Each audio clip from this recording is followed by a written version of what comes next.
Tonight, a lawsuit has been filed in the murder that stunned a high school in Milford. The family of Marin Sanchez, the student who was killed in a stairwell, has filed a suit against the city, the Board of Ed, and the parents of the accused. Well, that lawsuit says that Marin Sanchez warned the school that fellow student Chris Plaskin was a danger to himself or others.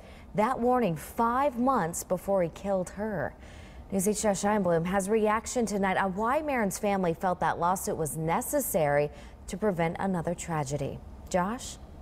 It was back in 2014. A student here at Jonathan Law High School was stabbed to death. And now News 8 has learned her family has filed a lawsuit on her behalf.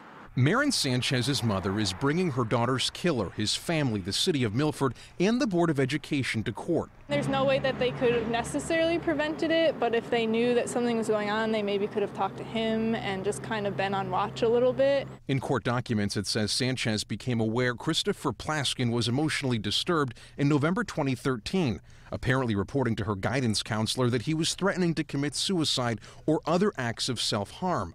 Lawyers representing the estate of Marin Sanchez also claim Plaskin began bringing a knife to school with him. In a statement, Sanchez's mother explains her reasoning for the lawsuit. Quote, "We feel there was an opportunity here for the school system and Plaskin's parents to intervene to prevent Marin's death from happening.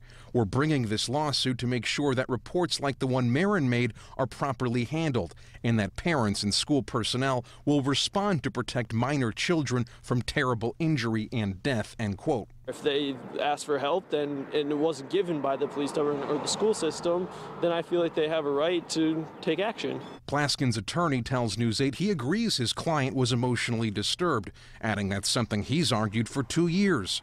Officials with the school district are also speaking out about the lawsuit. In a statement from Milford's superintendent of public schools, it reads in part, quote, "The Milford Public Schools has been made aware of civil litigation filed on behalf of Marin Sanchez. With respect to the legal process, we will refrain on commenting on this case and allow the judicial system to determine the outcome," end quote. The perpetrator, who is now 18 years of age, pled no contest earlier this month to murder.